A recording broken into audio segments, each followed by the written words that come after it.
Assalamualaikum warahmatullahi wabarakatuh, sahabat MUI TV yang berbahagia dimanapun Anda berada. Dan kali ini yaitu program terbaru kita di MUI TV Kota Bekasi, yaitu podcast MUI TV Kota Bekasi. Nah, untuk kali ini dalam podcast ini kita akan membahas seputar keislaman, yaitu tentang hukum-hukum Islam apa aja sih yang tidak kita ketahui. Nah, dari podcast ini kita akan membahas secara tuntas. Dan bersama saya Ustadz Wildan Hasan. Assalamualaikum Pak Ustadz. Assalamualaikum warahmatullahi wabarakatuh. Bagaimana kabarnya Pak Ustadz? Alhamdulillah sehat walafiat. Alhamdulillah. Sibuk Pak Ustadz? Ya begitulah, karena padat banget ya Pak Ustadz. Sebagaimana seorang ulama katakan, al-wajibat aktsar minal awqat. Masya Allah.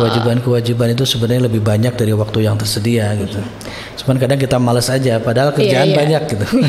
Tapi di tengah-tengah kesibukan Pak Ustadz ini masih sempat loh Pak Ustadz ini untuk datang ke MUI TV untuk berdakwah. Karena ini salah satu kesibukan yang terpenting. Masya Allah. Kesibukan berdakwah ya Pak Ustadz. Betul sekali, insya Allah. Nah Pak Ustadz, buat podcast pertama kali ini kita akan membahas bolehkah kita berwudu di kamar mandi yang ada WC-nya itu Pak Ustadz. Sedangkan saat kita berwudu kan pasti kita berniat kan. Nah kita niat pasti melafadzkan nama Allah. Nah sedangkan di situ ada WC-nya. Nah itu seperti apa sih Pak Ustadz?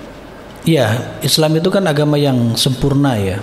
Mengatur seluruh aspek kehidupan, sampai persoalan urusan di kamar mandi, sampai urusan bagaimana mengurus dan mengatur negara. Itu diatur oleh Islam. Dalam urusan kamar mandi ini juga Islam mengajarkan adab-adabnya. Sebagaimana kita tahu, kalau masuk kita dahulukan kaki kiri, nanti keluarnya kaki kanan. Ini kan berkebalikan dengan ke masjid kan. Iya betul. Kalau ke masjid kita kaki kanan, keluarnya kaki kiri gitu. Jangan sampai kebalik malah gitu kan. Nah itu diantara adabnya. Adab yang lainnya adalah kita dilarang untuk berlama-lama di kamar mandi. Itu kan ada banyak setan di situ, ada jin di situ. Yang ulama mengatakan sebagian yaitu jinnya namanya khubus dan khobais gitu. Nah, kita suka masuk ke kamar mandi lalu kita berdoa kan, Allahumma inni a'udzubika minal khubusi wal khobais. Nah, ada jin, ada setan yang memang tugasnya membuat kita ragu-ragu. Kalau kita mandi, ini mandi ini udah sempurna belum ya? Apa udah basah semua anggota tubuh atau belum ya? Nanti kita ulang lagi. Pada akhirnya kita berbuat tabzir, mubazir, dan berlama-lama di kamar mandi. Seperti itu. Atau wudu. Kadang ada orang yang nggak yakinan gitu. Sebenarnya dia nggak punya penyakit apa-apa, tapi ketika selesai wudu, rasa-rasanya ada yang ketinggalan deh gitu kan. Ada yang kurang. Dia ulang lagi gitu. Habis beres itu rasanya kok tadi kakinya belum kena air semua deh. Balik lagi, dia wudu lagi. Sebenarnya itu perbuatan setan. Setan yang mengganggu, membuat orang kita ragu-ragu. Balik lagi, udah wudu perasaan udah tadi buang angin deh. Padahal sebenarnya enggak gitu. Sampai waktu sholat pun sebenarnya dalam hadis itu kan, si setan itu mengganggu kita gitu. Seolah-olah kita merasa kita buang angin, padahal sebenarnya enggak. Nah gitu. Lalu kemudian terkait dengan bolehkah kita berwudu di dalam kamar mandi yang di situ ada WC-nya gitu. Ada toiletnya di situ. Sebenarnya tidak ada ketentuan khusus di sini ya. Apakah boleh atau tidak, itu hanya kemudian menjadi pandangan dari para ulama. Ada yang membolehkan, ada yang sebaiknya dilakukan di luar wudunya, terpisah gitu.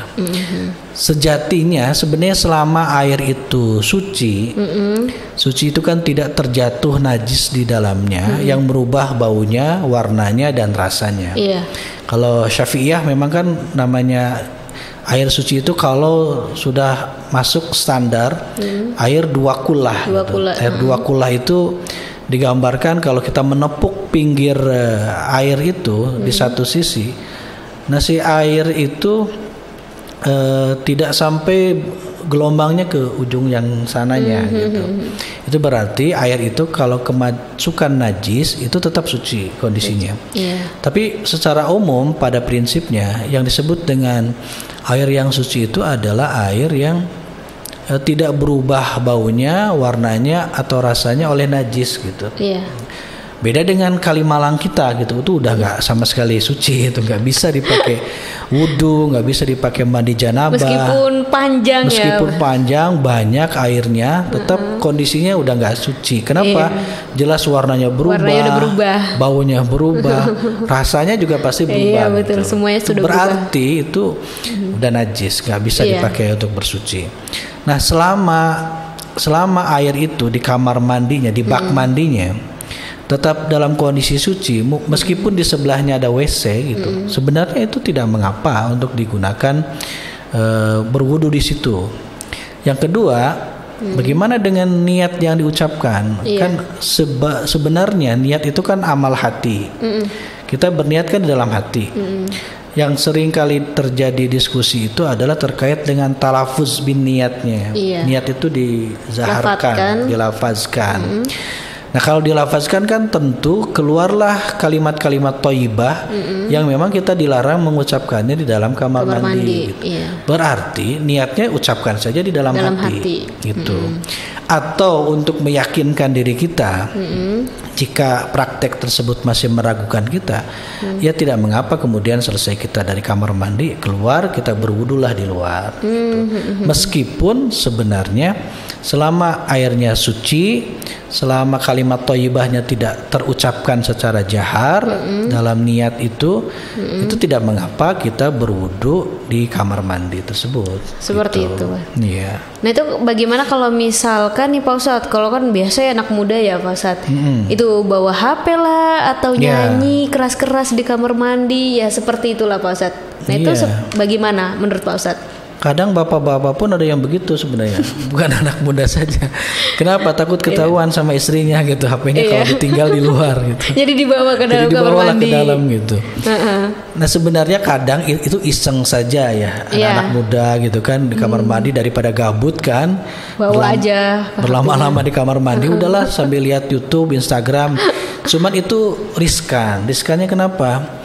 Itu kan kita nggak tahu, kita buka Instagram tiba-tiba ada konten yang di situ ada ayat Quran tertulis, ada hadis, ada kalimat-kalimat thayyibah. Kita buka YouTube juga demikian. Apalagi yang memang sehari-harinya bukannya konten-konten yang baik gitu, ceramah, tilawah dan lain sebagainya. Itu kan pasti dihadirkan oleh YouTube-nya kan, oleh Instagram-nya. Itu menjadi bagian yang senantiasa terbuka gitu. Nah itu yang rawannya. Sementara Rasulullah saja yang punya cincin tertulis Muhammad Rasulullah itu, beliau kalau masuk kamar mandi beliau lepas gitu. Dulu. Termasuk sebenarnya sebenarnya ini bagus sebagai syiar ya, sebagai dakwah. Orang bikin baju, produksi kaos dan sebagainya, lalu ada ayat, ada hadis kan tertuliskan, gitu. Ada kalimat-kalimat thayyibah, itu bagus-bagus saja. Cuman kita harus hati-hati, jangan sampai itu terbawa masuk ke kamar mandi. Nah repotnya kalau di kamar mandi umum kan nggak bisa, itu kita buka dulu. Kecuali tutuplah, okelah sama jaket. Makanya juga salah satu adabnya adalah Rasulullah SAW itu pernah lagi di goit ya di kamar mandi itu. Itu beliau diucapkan salam oleh sahabat dari luar gitu. Tapi beliau nggak jawab, tapi beliau jawab setelah beliau keluar. Jadi adabnya nanti prakteknya, jika kita lagi di kamar mandi, itu kita nggak boleh menjawab salam. Jawablah setelah kita keluar dari kamar mandi. Yang kedua, dilarang kita ngobrol. Ya, katakan ada teman kita di luar, ajak ngobrol, kita dalam, nggak usah, diem aja ya. Udah kita khusyuk aja gitu di kamar mandi sampai selesai. Atau katakan di kamar mandi umum yang banyak pintu gitu. Lalu kemudian teman kita yang di sebelah, kita di sini, terus ngobrol gitu. Ngajak ngobrol. Iya, udah keluar belum? Oh belum, itu repot itu. Apalagi ketawa-tawa, lain-lain sebagainya gitu. Nah itu adab-adabnya, karena memang kan salah satu tempat yang kita diharamkan melaksanakan sholat di dalamnya itu adalah kamar mandi. Kamar mandi, kan? Itu karena kamar mandi itu sebenarnya tempatnya setan. Sehingga kita nggak boleh berlama-lama di kamar mandi. Sehingga kalau kita berlama-lama di kamar mandi, kita bisa tergoda oleh setan untuk melakukan hal-hal yang terlarang, gitu kan. Jadi udah seperlunya, sesingkatnya, udah selesai, cukup, keluar. gitu. Seperti itu. Terima kasih banyak Pak Ustadz tentang Alhamdulillah. penjelasannya, dan Insyaallah. semoga sahabat MUI TV paham dengan ilmu-ilmu baru ini ya Pak Ustadz ya. Insyaallah. Dan sahabat MUI TV, terima kasih banyak telah melihat podcast kita kali ini. Dan next time kita akan membahas hukum-hukum yang sedang booming ya di Indonesia ini, yang tak kalah serunya. Oke.